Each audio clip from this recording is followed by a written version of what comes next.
L'Évangile selon Luc, chapitre 1er. Plusieurs ayant entrepris de composer un récit des événements qui se sont accomplis parmi nous, suivant ce que nous ont transmis ceux qui ont été des témoins oculaires dès le commencement et sont devenus des ministres de la parole, il m'a aussi semblé bon, après avoir fait des recherches exactes sur toutes ces choses, depuis leur origine, de te les exposer par écrit d'une manière suivie, excellent Théophile, afin que tu reconnaisses la certitude des enseignements que tu as reçus. Du temps d'Hérode, roi de Judée, il y avait un sacrificateur nommé Zacharie, de la classe d'Abia. Sa femme était d'entre les filles d'Aaron et s'appelait Élisabeth. Tous deux étaient justes devant Dieu, observant d'une manière irréprochable tous les commandements et toutes les ordonnances du Seigneur. Ils n'avaient point d'enfants parce qu'Élisabeth était stérile et ils étaient l'un et l'autre avancés en âge. Or, pendant qu'il s'acquittait de ses fonctions devant Dieu, selon le tour de sa classe, il fut appelé par le sort, d'après la règle du sacerdoce, à entrer dans le temple du Seigneur pour offrir le parfum. Toute la multitude du peuple était dehors en prière à l'heure du parfum. Alors un ange du Seigneur apparut à Zacharie et se tint debout à droite de l'autel des parfums. Zacharie fut troublé en le voyant et la frayeur s'empara de lui. Mais l'ange lui dit : « Ne crains point, Zacharie, car ta prière a été exaucée. Ta femme Élisabeth t'enfantera un fils et tu lui donneras le nom de Jean. Il sera pour toi un sujet de joie et d'allégresse, et plusieurs se réjouiront de sa naissance. Car il sera grand devant le Seigneur, il ne boira ni vin, ni liqueur enivrante, et il sera rempli de l'Esprit Saint dès le sein de sa mère. Il ramènera plusieurs des fils d'Israël au Seigneur, leur Dieu. Il marchera devant Dieu avec l'esprit et la puissance d'Élie, pour ramener les cœurs des pères vers les enfants et les rebelles à la sagesse des justes, afin de préparer au Seigneur un peuple bien disposé. Zacharie dit à l'ange : « À quoi reconnaîtrai-je cela, car je suis vieux, et ma femme est avancée en âge ?» L'ange lui répondit : « Je suis Gabriel, je me tiens devant Dieu. J'ai été envoyé pour te parler et pour t'annoncer cette bonne nouvelle. Et voici, tu seras muet, et tu ne pourras parler jusqu'au jour où ces choses arriveront, parce que tu n'as pas cru à mes paroles, qui s'accompliront en leur temps. » Cependant, le peuple attendait Zacharie, s'étonnant de ce qu'il restait si longtemps dans le temple. Quand il sortit, il ne put leur parler, et ils comprirent qu'il avait eu une vision dans le temple. Il leur faisait des signes, et il resta muet. Lorsque ces jours du service furent écoulés, il s'en alla chez lui. Quelque temps après, Élisabeth, sa femme, devint enceinte. Elle se cacha pendant 5 mois, disant : « C'est la grâce que le Seigneur m'a faite, quand il a jeté les yeux sur moi, pour ôter mon opprobre parmi les hommes. » Au 6e mois, l'ange Gabriel fut envoyé par Dieu dans une ville de Galilée appelée Nazareth, auprès d'une vierge fiancée à un homme de la maison de David nommé Joseph. Le nom de la vierge était Marie. L'ange entra chez elle et dit : « Je te salue, toi à qui une grâce a été faite. Le Seigneur est avec toi. » Troublée par cette parole, Marie se demandait ce que pouvait signifier une telle salutation. L'ange lui dit : « Ne crains point, Marie, car tu as trouvé grâce devant Dieu. Et voici, tu deviendras enceinte et tu enfanteras un fils, et tu lui donneras le nom de Jésus. Et quand il sera grand et il sera appelé fils du Très-Haut, et le Seigneur Dieu lui donnera le trône de David son père.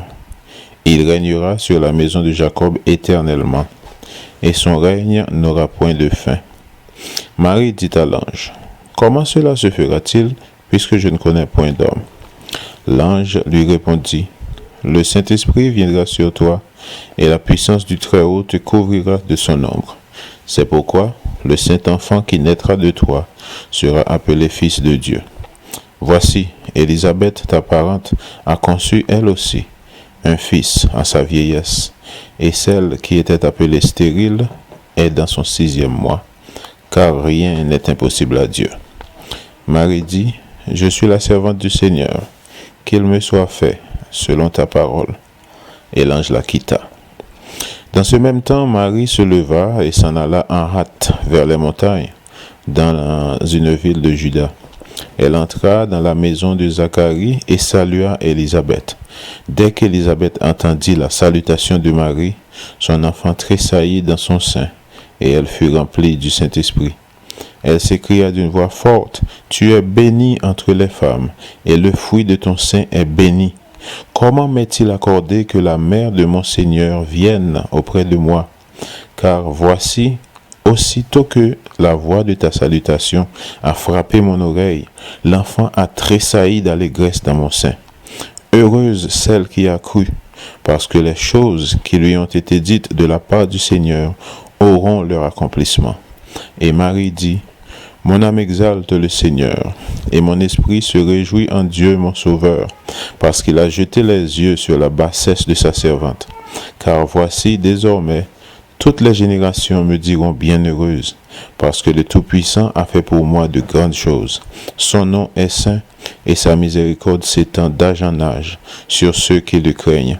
Il a déployé la force de son bras, il a dispersé ceux qui avaient dans le cœur des pensées orgueilleuses. Il a renversé les puissants de leur trône, et il a élevé les humbles. Il a rassasié de bien les affamés, et il a renvoyé les riches à vide.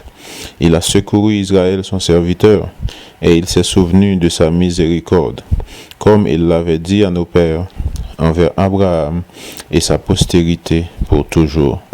Marie demeura avec Élisabeth environ 3 mois, puis elle retourna chez elle.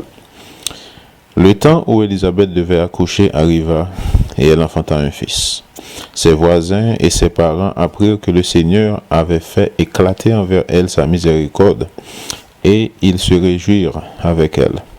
Le 8e jour, ils vinrent pour circoncire l'enfant, et ils l'appelaient Zacharie, du nom de son père. Mais sa mère prit la parole et dit, « Non, il sera appelé Jean. » Ils lui dirent, « Il n'y a dans ta parenté personne qui soit appelé de ce nom. » Et ils firent des signes à son père pour savoir comment il voulait qu'on l'appelle. Zacharie demanda des tablettes et il écrivit, « Jean est son nom. » Et tous furent dans l'étonnement. Au même instant, sa bouche s'ouvrit, sa langue se délia et il parlait, bénissant Dieu. La crainte s'empara de tous les habitants d'alentour, et dans toutes les montagnes de la Judée, on s'entretenait de toutes ces choses.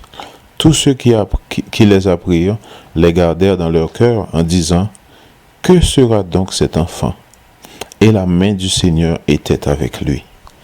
Zacharie, son père, fut rempli du Saint-Esprit, et il prophétisa en ces mots.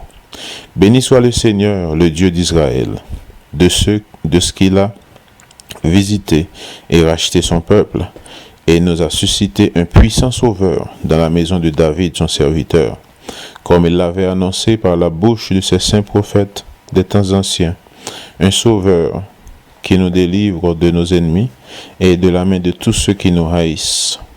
C'est ainsi qu'il manifeste sa miséricorde envers nos pères et se souvient de sa sainte alliance, selon le serment par lequel il avait juré à Abraham notre père de nous permettre, après que nous serions délivrés de la main de nos ennemis, de le servir sans crainte en marchant devant lui dans la sainteté et dans la justice tous les jours de notre vie.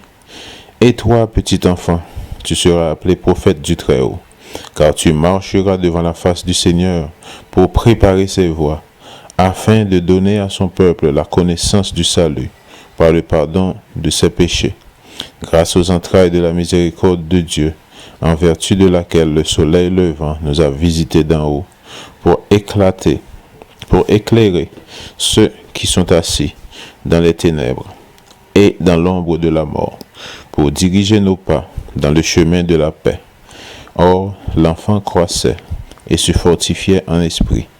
Et il demeurera dans les déserts jusqu'au jour où il se présenta devant Israël.